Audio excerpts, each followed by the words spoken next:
Jesus. Hallelujah. Ngiyacela bazalwane shortlist yezweni likaNkulunkulu egameni lika Jesu Kristu waseNazaretha. We acknowledge ubaba noma bengekho phakathi kwethu. Siyathoba kakhulu. Siyambonga uNkulunkulu ngabo ukuthi asethembe kubo ukuthi singama kule ndawo sithulule inhliziyo kaNkulunkulu. Oh hallelujah. Yes, siyambonga kakhulu uNkulunkulu. Incwadi yabaseKorinte besibili. Incwadi yesibili yabaseKorinte. Ya kwasho njalo kuyiYMM. Bathiwa incwadi yesibili yabaseKorinte. Amen. Chapter number 5. Ngizocela ukuthi bazalwane sifunde amavesi ambalwa nje la.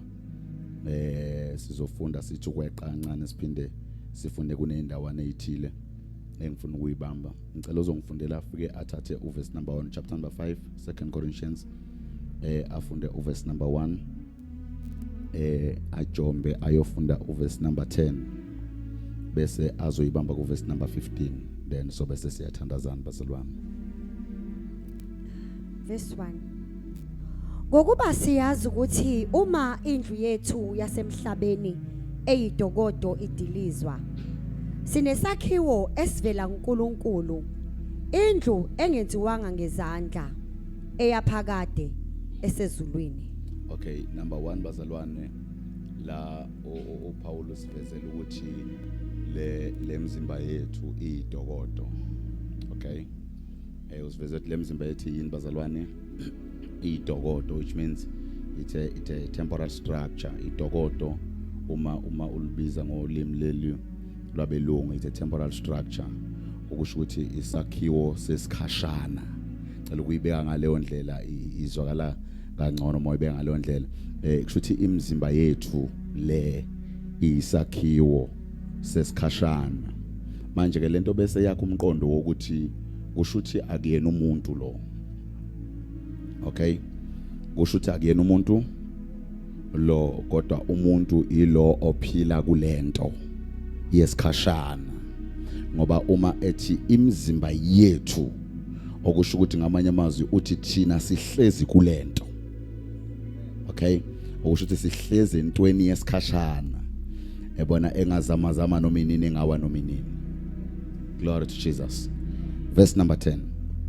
Ngokuba thina sonke simelwe ukubonakaliswa phambi kwesihlalo sokwahlulelwa sikaKristu, ukuze yilowo nalowo amukele njengalokho akwenzileyo esesemzimbeni, noma okuhle noma okubi. Okay, number 2 sivezelwa ke manje ukuthi ke kunemkomelo babuxaphashi mfundisi uNamphalala esihlalele esisazokonyeliswa yona ngezinto noma ngokwezinto esizenzile sisahlele kulento.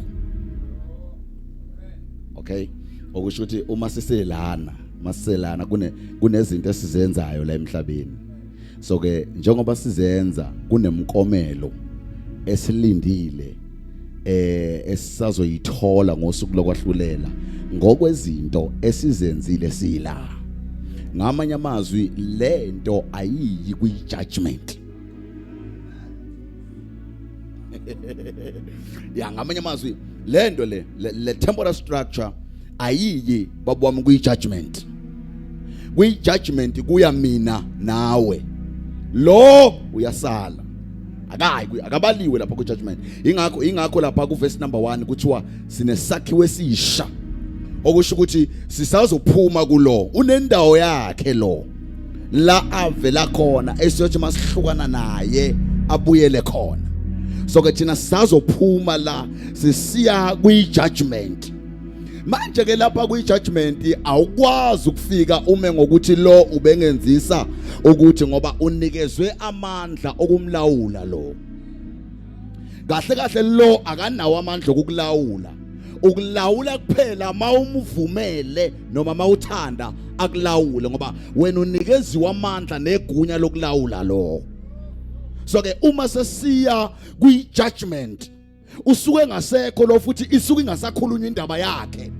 uma ufika lapha uthi inyama eyangenzisa ukuthi kuthiwa ubunamandla okulawula inyama ibinge nawo amandla okukulawula kodwa wayinikeza ichance yokuthi kulawula ichance ukuthi kulawula. Verse number 15. Wafela bonke ukuze abaphilayo bengabe besaziphilela bona kodwa baphilele yena owabafelayo wabuye wavuka.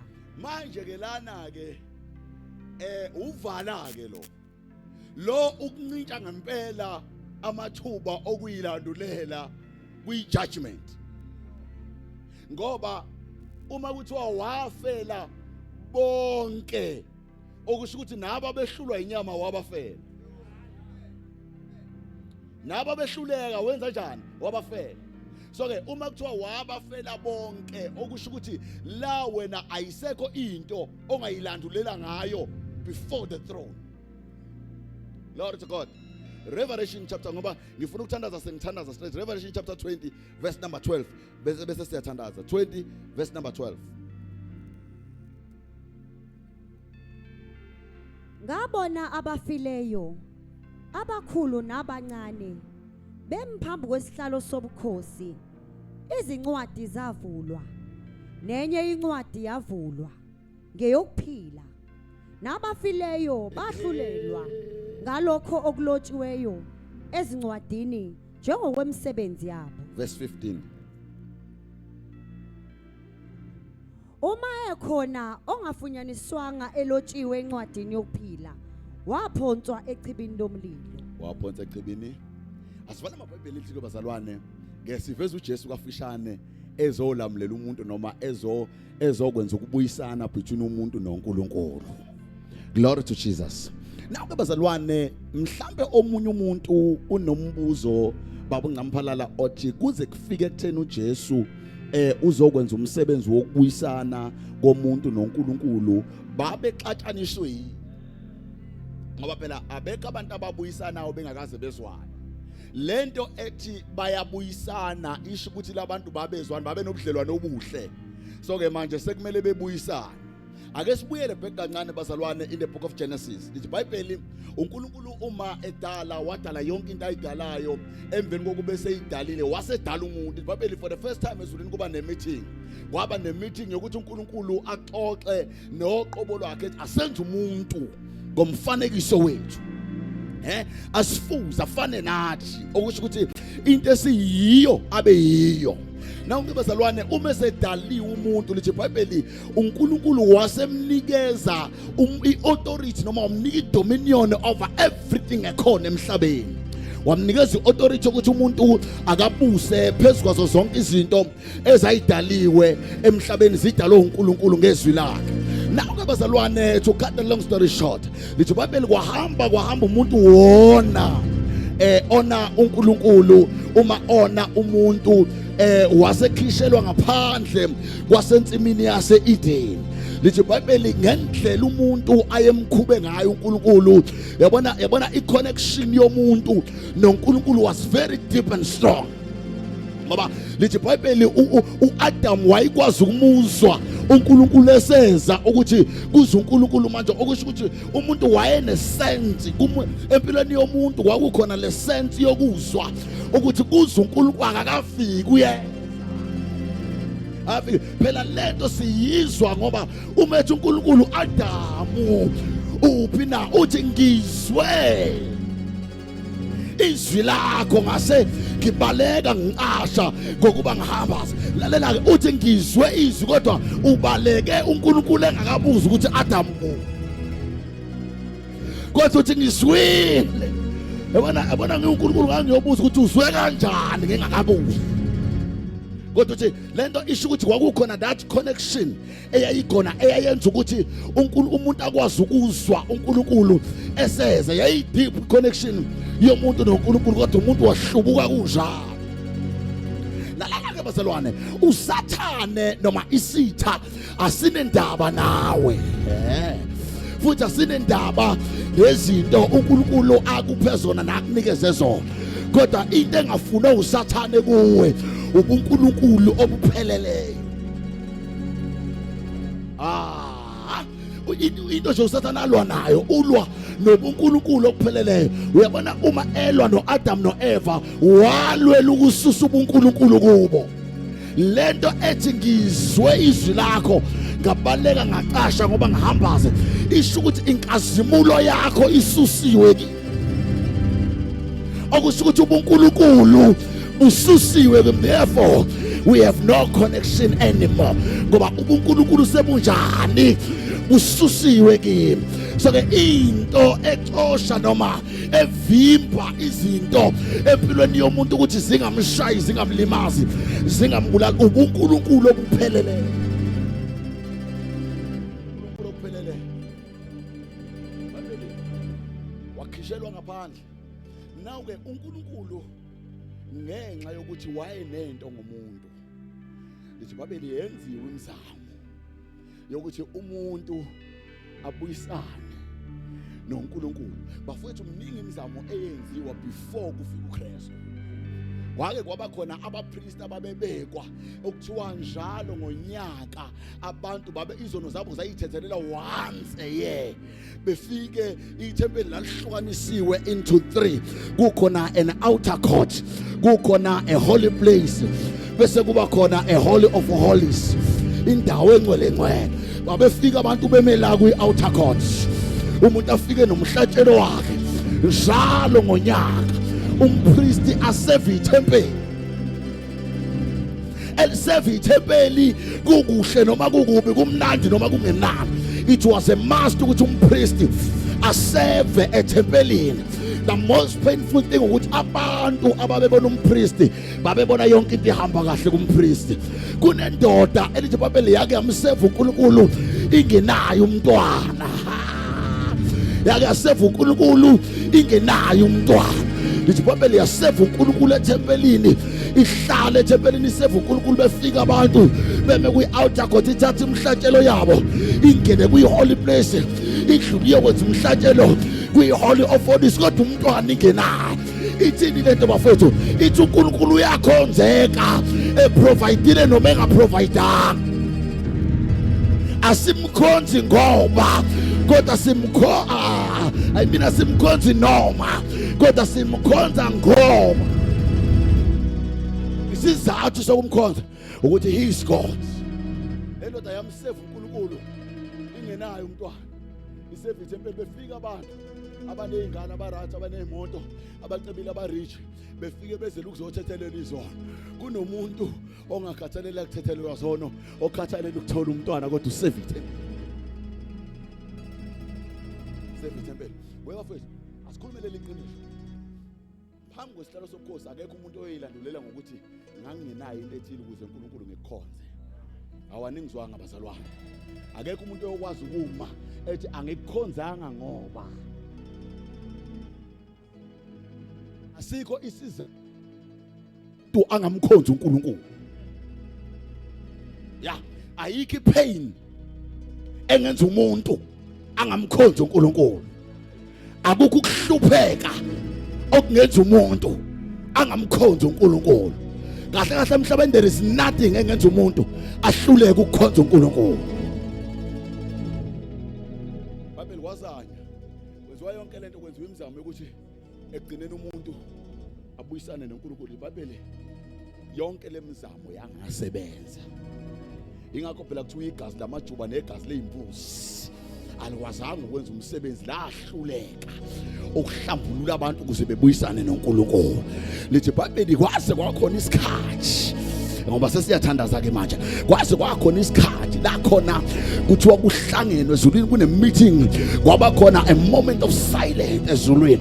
Kufuneka umuntu ozoletha impendulo eyodwa, impendulo ezothi yabona, kwaba khona that moment of silence. Kufuneka nje uyimi.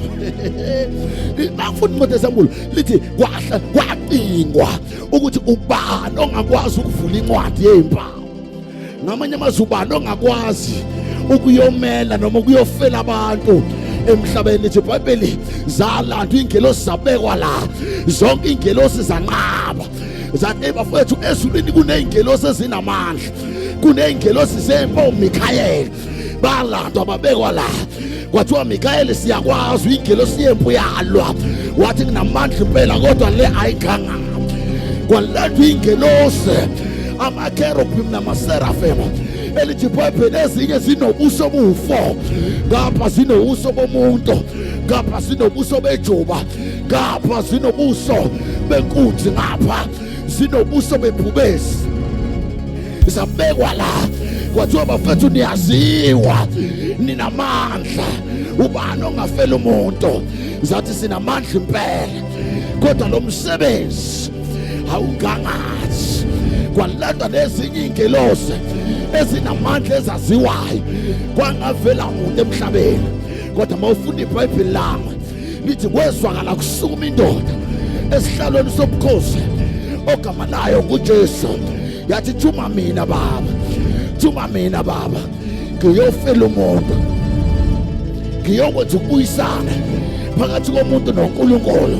Bese vele bhala obhala kahle ethi ngokuba uNkulunkulu walithanda izwe kangaka wase wanikela ngendodana yakhe ezelwe yodwa, athi kube lowo nalowo okholwa yiya ngaphuphi kodwa abe nokuphila okuphakade.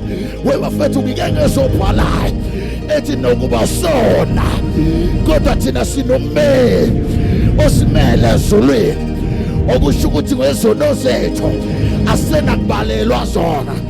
Mawufuna ukungibalela izono zami angisakhulumi naye, senginommeli. uSathane mayema ethi ungibalela ngezolo lami.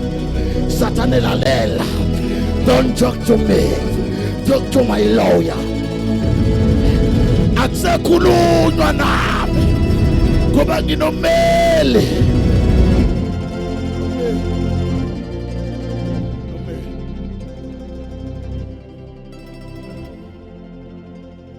Manje ke kwathiwa manje uyofika kanjani ngoba awukwazi ukuya umoya. Avela bhala uIsaya athi ngokuba bheka sizalelwe, wasethi kodwa siphi lalela uthi Isaya sizalelwe umntwana, uthi kodwa siphiwe indodana. Okusho ukuthi indodana ayizalwanga, indodana indala. Ungamtshela umakhelwane ukuthi indala indodana nomezela umntwana kodwa indodana injani. Wovele wabhala uJohane wathi ekuqaleni wayekhona ulizwe kuNkulunkulu enguNkulunkulu, wathi konke okudaliwe kwavela ngaye. Uthi kuba kuvelanga lutho, ukube wayengekho ngaba kuvelanga lutho. Lalelani webazalwane, yayikhona emaphakadeni umhlaba ungangasekela indala.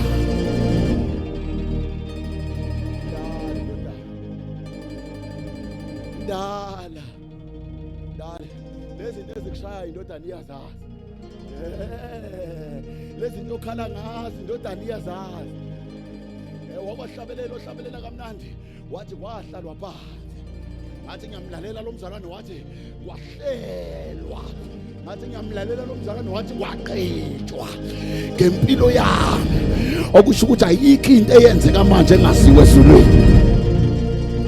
Noma ngifelwe ezulwini kuyaziwa, noma ngilahlekelwe ezulwini kuyaziwa, noma ngikhale ezulwini kuyaziwa, ngoba indodana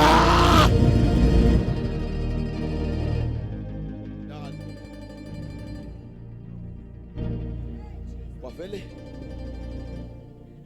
kwafuneka. Ngiyezwa sengizothandaza, ngiyezwa ukuzothandaza.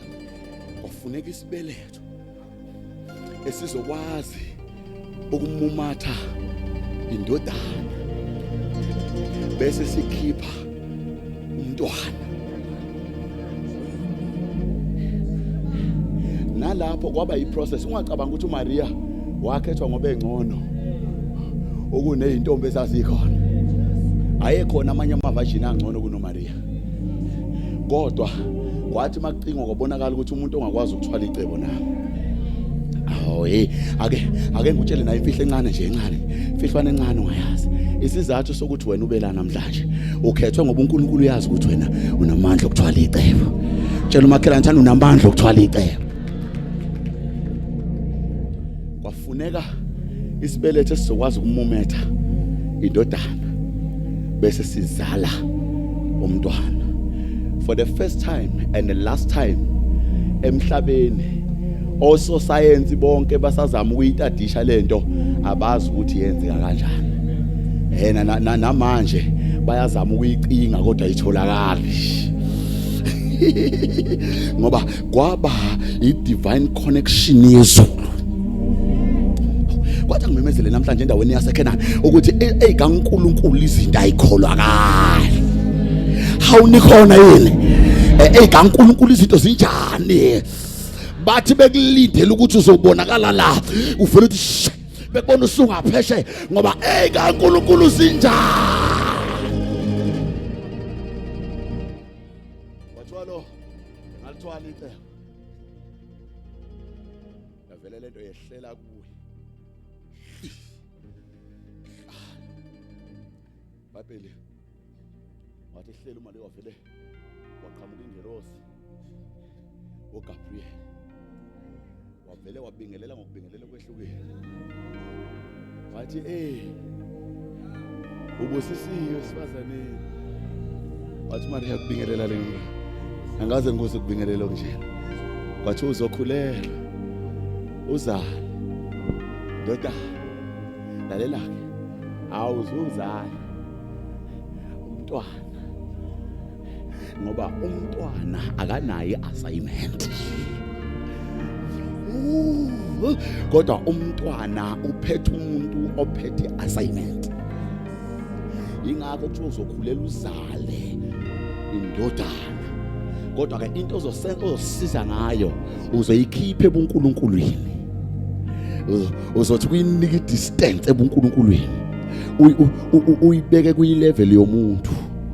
Uzoyiqamba igama uthi igama layo uJesu ngoba le ndodana iyona ezokhulula abantu ezonweni zabo. Wathi iyona ezokhulula abantu so ke ikhiphe ebuNkulunkulwini njengamanje ikhiphe ebudodaneni yethi igama uthi uJesu ngoba iyona ezokhulula abantu.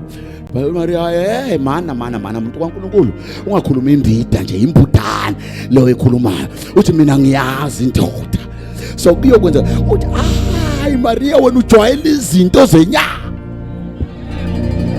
We Maria ujwayela izinto ezenzeke enyameni kanti lezo kwenzeka akuyona intando yendoda akuyona intando yomuntu kodwa kuzokwenzeka into yakwamoya. Wathi ngimemezele namhlanje ngenanisha ukuthi kuzoguquka izimo namhlanje. Abantu abajwayele ukubona izinto zenyama namhlanje uNkulunkulu uzophendula amatafula upside down. Kuzokwenzeka izinto zakwamoya. Lezi zinto abebethi ngeke uzenze namhlanje uzozenza. Leminyaka bebethi ngeke ungene kuyo namhlanje uzongena. Can somebody say after today my life will never be the same? Ngoba la kungangenwa khona.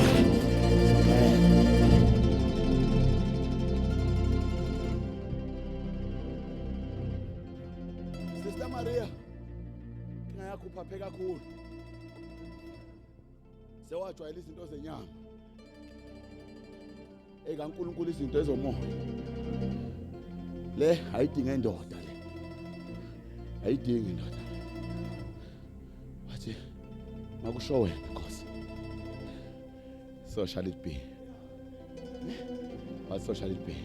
Lalela ukuze ubone ukuthi into kaNkulunkulu iba ne divine connection. Wena isizathu sokuthi ubelana namhlanje. There is a divine connection kaNkulunkulu ekulethela. Aningizwanga bazalwane. Akwenzeka uNkulunkulu akuyise la kungekho lutho lwakho khona. Wathi uMaria angaze ngiyibone nje. Ake ngisuke ngivakashele umzala wami uElizabeth. iBhayibheli wafukuzela uMaria wabheka kuElizabeth. Uhamba uMaria usenento ethi ngithwele indodana. Wathi mayiqhamuka kuElizabeth, wathi Elizabeth my babu. Wathi Maria kwenze njani Elizabeth? Wathi ubusisiwe wena esifazaneni. Hayi kwenzakaleni?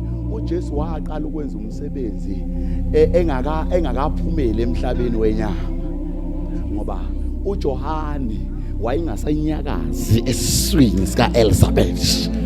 Awanengizwanga nabazalwane, wayengasanyakazi esiswini sika Elizabeth uJohane, kodwa mhla uMaria efike elula isandla wavela uMaria walula isandla wathi Elizabeth mza wami bambitha. Ngesikhathi uElizabeth ebambitha wathi uJesu ngalithola ithuba. Elizabeth wena ubambitha, mina ngalithola ithuba. Wena uyizele nje emvuselelweni engenasimanga, kodwa ngokuza kwakho la ngithi uJesu ememeza, ngizwa amazulu ememeza ethi ngalithola ithuba. Ngizwa amazulu ememeza ethi ngaze ngalithola ithuba lokwenzela lo mzalwane okuhle, ngaze ngalithola ithuba lokuphilisa lo mzalwane ogulayo, ngaze ngalithola.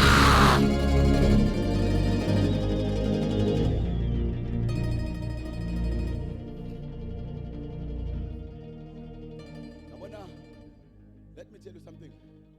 Kuyenzeka izinto ekaNkulunkulu zithule, zivela kuye uNkulunkulu ukhulume yena uqobo. Phela uNkulunkulu, ingelosi kaNkulunkulu yakhuluma noZakhariya ethempelini, yathi ngalesikhathi ngonyaka ozayo umkwakho uzokhulelwa, umkwakho uzobe phethe umntwana ngalesikhathi ngonyaka ozayo. Wathi lo kanjani ngoba sibadala nje, ngama ngasanje ngisho ndawo nesifazana. Wathi ngoba ngiyakubona ukuthi awukholwa uzoba isimungulu kuze kwenzeke. Mfalo umlomo waba isimungulu waze kwenzeka. Wavele wathula uJohane wanganyakaza eswini. Abanengane bazokwazi ingane emangasanyakaza eswini kunenkinga khona. Wavele wathula uJohane wanganyakaza eswini ukukhuluma uNkulunkulu ukuthi umkakho uzokhulela uzoba nomntwana. Wathula umntwana. Mina ngoElizabeth ngangiyobuyela enkosini, ngithi uNkulunkulu mina bengingasamfuni umntwana, bese ngamukela ukuthi anginangane. Wena wangisukela wanginika umntwana, uthuleleni bo? Kuthene ethule kalokho? Wayenganyakazi. Kanti uNkulunkulu uyazi ukuthi ngokunganyakazi kwakhe uzoqala iassignment kaJesu ngaye. Hey, phela lento yamehlela lo mama eseze wamemezela esizweni sonke siphelele isizwe, wathi yenza njalo inkosi emhlene yangibheka ngayo ukususa ihlazo lami ebantwini. Hawu kwavele igift okuyiyona ezosusa ihlazo yathu. Ayikazi kwenzelele ikwehlele lento ukuthi ulahlekelwe yinto usufakazile esontweni wami altar, wathi ngiyambonga uNkulunkulu. Izolo ngibizwe ku-interview, ngathi ngiyafika ku-interview ngawuthola umsebenzi, kuthi the following week ithu umsebenzi uphelile. Uthi kanjani sengimemezele uNkulunkulu? There is a divine connection.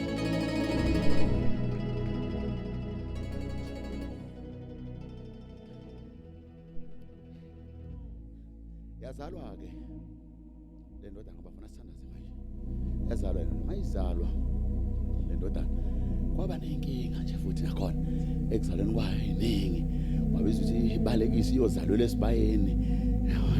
Abafundi beBhayibheli bathi ngalesikhathi iyongena esibayeni yayiyomemezela ukuthi layelani weyimbuzi nezinkomo, isikhathi senu siphelile, isikhathi samash, isikhathi sama. Abangazi abanga-understand babehleka bethi we inkosi enjani ezalelwa esibayeni. Abafowethu kwazi kwathi ngimemezele nje namhlanje ukuthi bonke labantu abahleka isimo sakhe ngoba bazi. Awanengizwanga nabazalwane, ngithi mina bonke mama, bonke labantu abahleka isimo sakhe ngoba bazi. ama-plans kaNkulunkulu awafani nama-plans omuntu. Kwesinye isikhathi uNkulunkulu uyakwenza nje uhlekwe ngabantu, abukise ngawe ebantwini bekubuka abantu udeleleke kanti unecebo. Hawe bafethu mina ngiyamazi uNkulunkulu ethula ngathi akekho kanti ukhona. Hawu mina ngiyamazi uNkulunkulu ekuyekele izitheni zakho ziyihlike ngawe kube ngathi akekho kanti ukhona. Kunesikhathi la okuhambe khona kube ngathi uthule kanti uyakhuluma. Wake wathula sifika isigijeni sizosho ukuthi lo wenhliziyo yakho uLazarus uyagula. Kwathiwa ukahle ukuphapha wena ubuyele ekhaya utshela uMartha noMaria ukuthi lokho kugula khona kokufa kodwa ukuthi ikhazimulisa indodana yomuntu. iBhayibheli wagula uLazarus eguleni ongakhona kokufa. Sabuya isigijimi sathi lo wethi uyagula kwathiwa hamba akhona kokufa.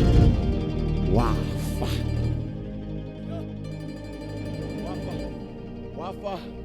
umuntu ophethe ukugula ongakhona kokufa. Lalela wathi masefile waziba uJesu wathula ngathi akwenzeka ngalutho. Kuthe masezwa kuvuma kuye wathi asijike siyo attend isimo somngane wami uLazarus. Mayiqhamuka uyagijima uMartha wayiphapha nalo yasisi uthi Jesu ukube bewukhona mnewethu nakafa.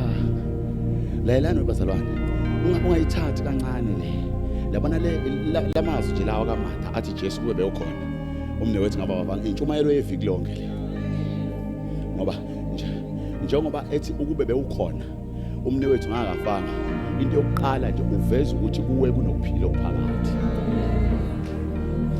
Into yokuqala mawama ivezayo la uthi okuwe akafi. Uthi kube wena bukhona umnewethu ngabe ngafa. Athi uJesu Martha inkinga yakho wena ukukholwa kwakho okuncane. Mina ngakutshela ukuthi wena okholwa yimi noma efa kodwa ukuphila. Wathi uyachaza uMartha athi kulungile Martha ngiyakuzwa ukuchaza nimbekephi. Ukake ijwayelekile lento ukuthi uma uNkulunkulu esezokutakula esimeni sakho bemvimbe kuthi ungabusaya wonakele kakhulu lo. Baba hayi khulileka ungabusaya kuyothandaza kulo muzi lo nje ngeke salunga lutho. Kodwa Jesu lo muntu una 4 days ethuneni automatically bolile uyanuka. Lento yokuthi yanuka yayingagcini lapho yayithi uneimpethu. There is no hope ukuthi kusengaba khona ukuphila. Kanti mase kufika uJesu nempethu iphelelwa yiKristu. Ngamphalala mase kufika uJesu nempethu iphelelwa indawo. iBhayibheli wabuza imbeke bamkhomba wathi nanti ithu wavele wangangena nasethuni wamela kude nethuna.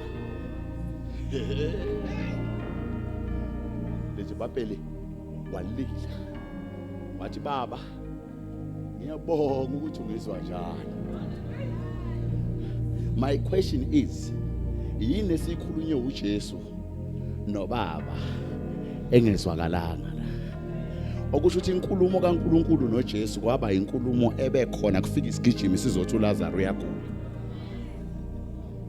Wathi uNkulunkulu ungayi-attend le ngifuna udumo ngoLazarus. Wathi ngiyabonga ukuthi ungizwa njalo. iBhayibheli wathi kwalokho engikwenzayo ngenzela ukuthi namba laba isicuku. Kahlahle ngaba ngiyenze lento bengizofika ngitshela uLazarus kodwa ngenxa yalesi isicuku esinkakile kuyangiphoqa ukuthi ngimemeze ukuze bebone khona into engiyenzile. At least umemezile. Awona kumele bebone khona into engiyenzile. Wele wami wabheka ithuna. Wathi Lazarus come out. Not twice. Hayi kathathu.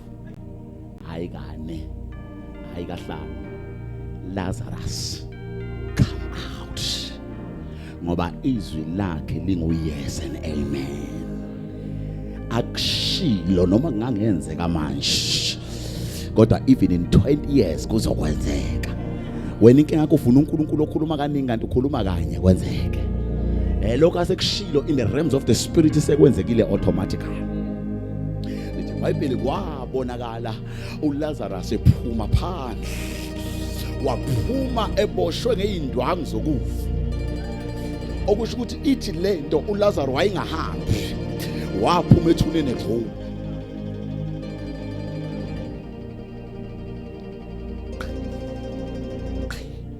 Bonke balindele ukuthi ngisho ukuthi lento le yaba yiprocess ngoba ukuvuka kwakhe nokugcuma kwakhe angeke kube into ka1 minute.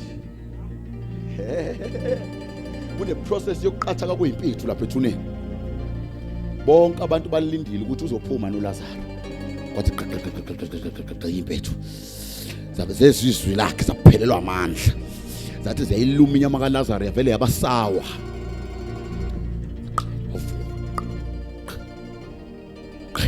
Shokho nabasebehleka ukuthi bethu wenza dlala ngesikhathi sakhe. Hawu bazalwane, kwathi ngikhulume nomuntu namhlanje okade wayiqala le ndlela yokukholwa kaBhashi, kodwa kubukeka ngathi izinto ayihambi kahle. Athi ohlabelelayo naba nisebeyangibuza ukuthi kanti uphi lo nkulunkulu wakho. Hawu kwathi ngimemezele namhlanje ukuthi usaqo usayokhishwa indwangu zokufa. iBhayibheli wathi mayiphumela ngaphandle wathi uJesu mthukululeni. Wasuka babophile bayoqaqa indwangu zokufa.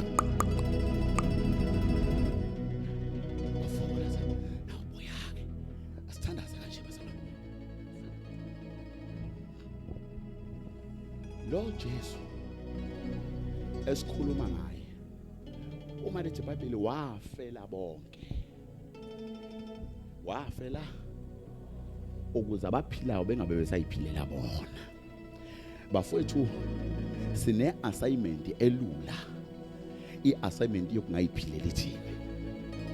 Kodwa i-assignment yokuphilela yena. Owafa. Waphinde wavuka. Let me tell you something ngoba siniyathandaza. Ungakhohliswa ile nyama. Baningi abantu abayongena esihogweni bekhohliswa inyama. Aningizwile kodwa bazalwane. Baningi abantu abayongena esihogweni bekhohliswa inyama. Phela iqiniso lithi uma ithi incwadi yesambulo zavulwa incwadi. Bese kuthiwa nenye yavulwa. La kunencwadi yokulotshwa kwamagama abantu abazana noJesu. Ingakho wayethi uJesu ukube bekuya ngihamba mfethu beniyojabulela ukuthi amagama enalotshiwe encwadini yokuphila. Incwadi yokuqala eyovulwa incwadi eyobicinga onke amagama abantu abazana noJesu. Ngoba immediately uphakamisa isandla uthi inkosi inyakuvuma njengenkosi nomsindisi empilweni yami. Igama lakho leyalotshwa same time encwadini yokuphila. Manje ke ngosuku lwejudgment wonke umuntu uyaya lapha, umfundisi, idikhoni, umpostoli, umprofeti, umvangeli, uthisha, umzalwane, konke kuyalapha esihlalweni sobukhosi. Zonke zobe ibambula indaba yobe ingasekho lento yokuthi umfundisi uNcamphalala asishayelwa umfundisi uNcamphalala izandla bazalwane egama lapha nakushawelana izandla kunokukhala nokugedla kwamazinyo. Ake lapha siyafana akekho shawela izandla lapha. Fika lapha. So yes, next. Masibambezeli baba igama. Igama isibongo. Kwenza kuhle cele.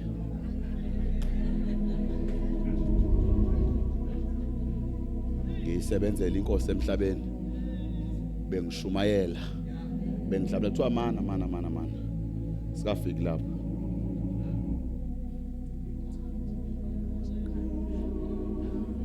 Kwanda cele. Kwanele cele. Kwenzi cele. Kwazi cele. Kuhle cele kuthiwa akekho ukwenza okuhle la. Sinokuhle cele. Kwenzakalani kuthiwa wahlabelela kodwa wongakazi umamukela uJesu. Kuthiwa wena washumayela kodwa wawungakazi umamukele inkinga yakho, wajumpa ama steps.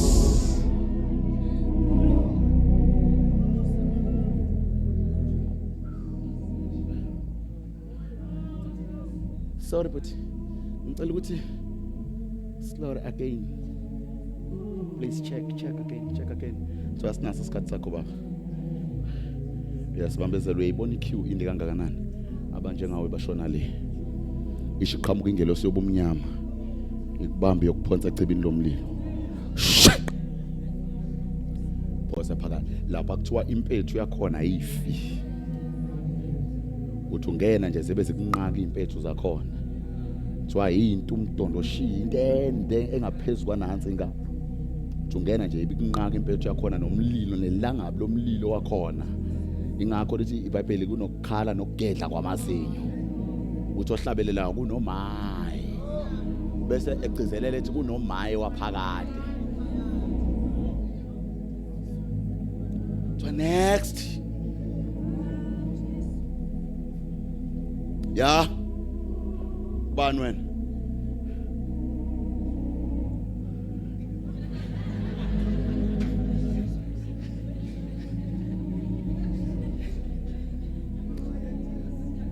Ntokozo ngokaMkhize.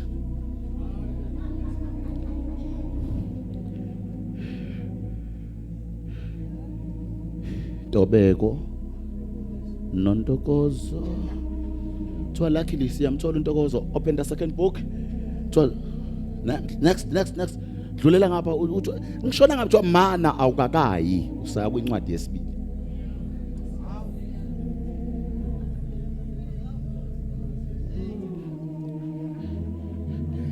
Angithi manje ngitholile nje encwadini yamagama okuphila ngiyaphi kwesibili. Inkinga kusamele sihlole imisebenzi yakho.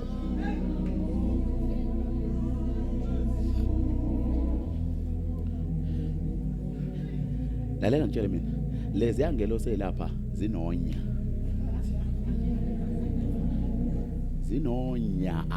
Ayinashwele. Ivula incwadi yesibili. So okay. Ntokozo. Well, nangu Ntokozo. Kuthiwa Ntokozo, stand still. Sifunde imisebenzi yakho manje. Ntokozo Mkhize wamukela uJesu ngosuku oluthile ngenyanga ethile ngonyaka othile. Congratulations, ishaya ihlombe ingelosi.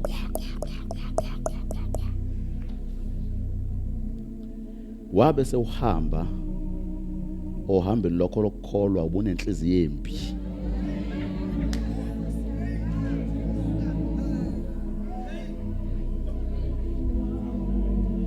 Usuze wafa namaqhubu ungaxoleli. Bese kuthiwa labo ke bayolingena izulu kodwa bayodlula echibini lomlilo. Abanye for the fact that ubhaliwe lithi iBhayibheli abasena kulahlwa abakuKristu Jesu. For the fact that ubhaliwe la kule ncwadi yemsebenzi mayikulahla uyodlula and umsebenzi ngamunye uyokudlulisa emlilweni. Kuthiwa asambe soshisa inhliziyo embi namaqhubu. Kuthiwa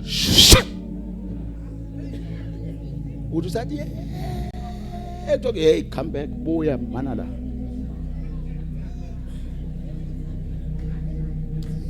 Kuthiwa awu Ntokozo, omakhelwane bakho kuze kube namhlanje abakhulumisani ngenxa yakho. Hayi mina indaba yaqala ngosibusiso. Kuthiwa come la.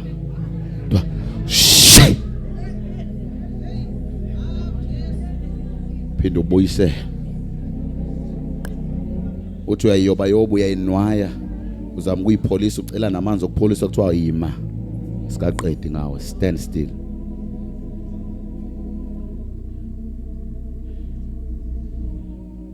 Hawu Ntokozo waze wayiphula inhliziyo zabantu. Lezi ingane ezingako uphula inhliziyo zazo. Ntokozo come la ingelosi lapho ikulindile immediately kubekwe icala lakhe yakubaba.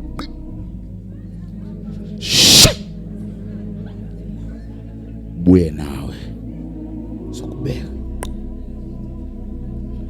Let me tell you this, bazalwane, ngoba sesiyathandaza. Kunabantu abano 20 years, abano 50 years, abano 40 years, abano 30 years bekhonza uNkulunkulu. Kodwa ngosuku lakahlulela bayodlula emlilweni before befike ekhaya. Abanye njenganamhlanje amabandla xabene ayincova ngenxa yabo. Abanye bayakholwa abasindisiwe kodwa kunabazalwane asebaye ukukholwa ngenxa yabo. Kwathi angivele ngimemezele nje ngabomu ukuthi uma ungakaphenduki wena imphefumulo yalabo bazalwane iyobuzwa phezulu kwakho. Woe unto you mhla imihla yakho inqunywa.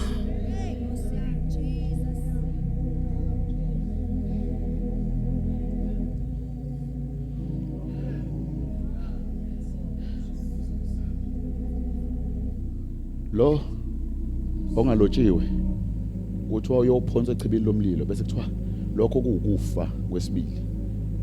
Okusho ukuthi lapha emlilweni uyosha ukusha kwaphakade. Laphana uyasha awufi. Ozokufisa liBhayibheli abanye bawukufisa ukufa kodwa nokufa kuyobabale. Hey nabafisa ukuyihenga intambi yobithakisi. Uthi uyayilanda intambi 999 intambi ithandizi. No chef lo wena udla kangaka. Ngalo leyasuku yobunibaleke uthandizi. Ngobe kungasekho ukufa. Siphakame sibe ngenyawo zethu.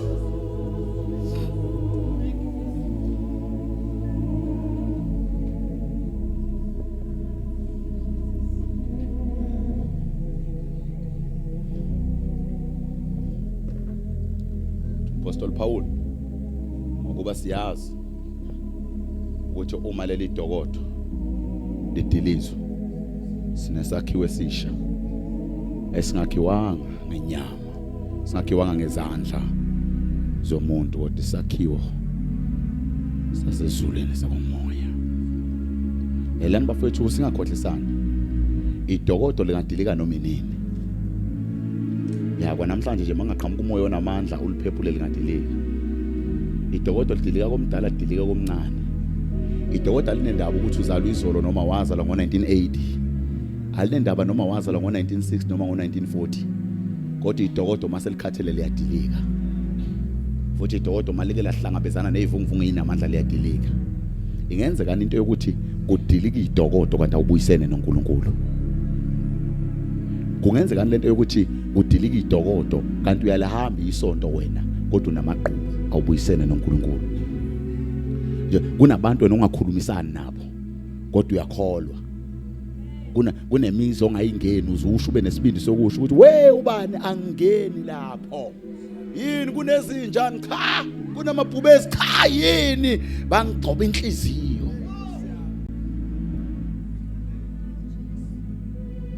Kunabantu ongabaphiwe wena kodwa uyakholwa usindisiwe. Yini yakwenzani lengane yabantu ngezwe ngiyenyanya. Ayikwenza ngalutho wayenyanya. Ingenzeka lento ukuthi lidilizwe idokodo kanti awubuyisene noJesu.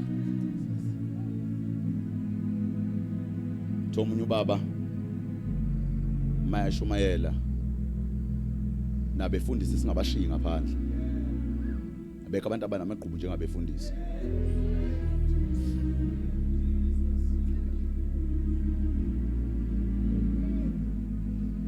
Asukela umzala nje umcasukele lithi lo akayi ngisho kuthiwa wenza ama home sale akayi emzini wakhe ngoba akakhokho kweshumi.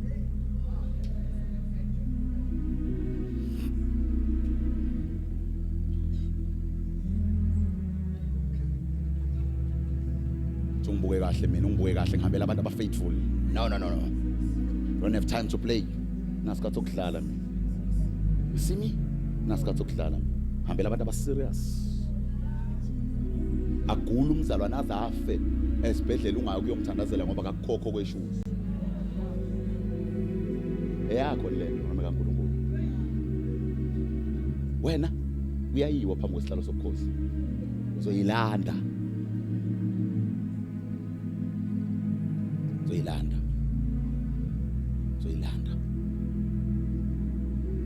Glory to Jesus. ngingaxazulula esinye isimo fika kwelinye ibandla kuthiwa uma umfundisi akakhulumisana nomzalwane othile so umfundisi usethenga iphathi ngeke kudlalwe ngomkami ngikhona over my dead body. They'll rather leave the church. This is my church. Mangifika ngicheka babangeni lapha umama nengane. Umama wathenga iweave, umntwana wayithanda iweave wayithenga. Wathenga enye iweave umama, umntwana. Kahle kahle umama uyi role model nje kumntwana. Ileyo nto ebangwayo.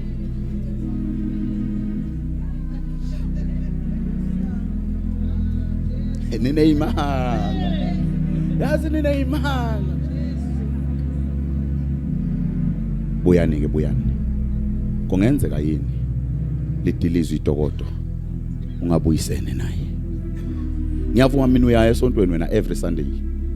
Kodwa deep in your heart uyazi ukuthi kunezinto ezingakudlulisa emlilweni. Ungayivumi lento yokungena ezulwini, ungena ezwe lesethembisa unuka intuthu. Sicebe isono siyacetshwa enkosini. Cela thina sonke sivala amehlo ethu. Mayekhono yedwa noma babili abathi angifuni ukufika nginoka intuthu, nabathi angifuni ukudilizwa idokodo ngingazani naye. Funa nje labantu laba othi angifuni ukufika ekhaya ngishunqa intuthu, nothi angifuni idilizwe idokodo ngingazani naye. Cela uphakame isandla sakho la ukhona bese ngithandaza nawe. God bless you, God bless you, God bless you mntaka baba. Hawu ngiyibona izandla ziyaphakama. God bless you, God bless. Nazandla ngiyibona ziyaphakama. Inhle lento eniyenzayo. Inhle lento eniyenzayo. Naze nahawukelwe ebusuku. Senahawukelwe ebusuku. Izono zakho ayisabalelwa kuwe. Sathane mayethu yakubalela zona. Womtshela ukuthi sathana usakhulumi nami senginommeli mina wena khuluma nommeli. iBhayibheli njengoba uphakamisa isandla sakho lithi iBhayibheli usuyisidalwe esisha lithi okwaqala kudlulile bheka sekuvela okusha intsha into eqala empilweni yakho into ezoqala namhlanje into engakazi ibe khona empilweni yakho uma abakini benamabhathi wena namhlanje uzoqala ube nenhlahla kwathi ngithi wayifaka inhlahla ekhaya faka inhlahla ekhaya cela bonke laba baphakamisa izandla vele usuke la khona thina sonke sisafa lamehlo laba phakamisa izandla vele usuke fast ugijima uzela ngaphambili sibeke izandla zethu kuwe bese siyathandaza sehlukana egameni lika Jesu. Take one more step. Hey bafowethu ngiyakuncenga ngobubele buka Kristu masali ngaphandle. This is a serious matter. This is a serious matter. Let's bazalwane ku-useless ukuhamba isonto ungabuyisene naye. Ku-useless ukuhamba isonto unenhliziyo embi. Ku-useless ukuhamba isonto unamaqhubu. Buyisana naye. Lezi zinto ezakulimazayo uyakwazi ukuyibhandisha. Ili mina hanakasha. Lapha ngihole la khona.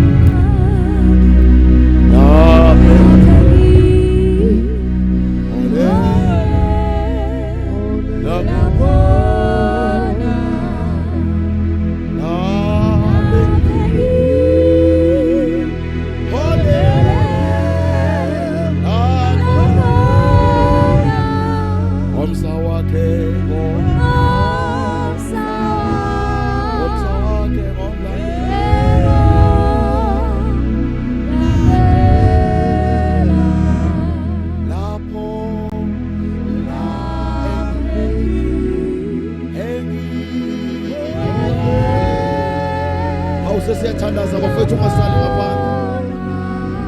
Ole la khona la. Eni ole la khona.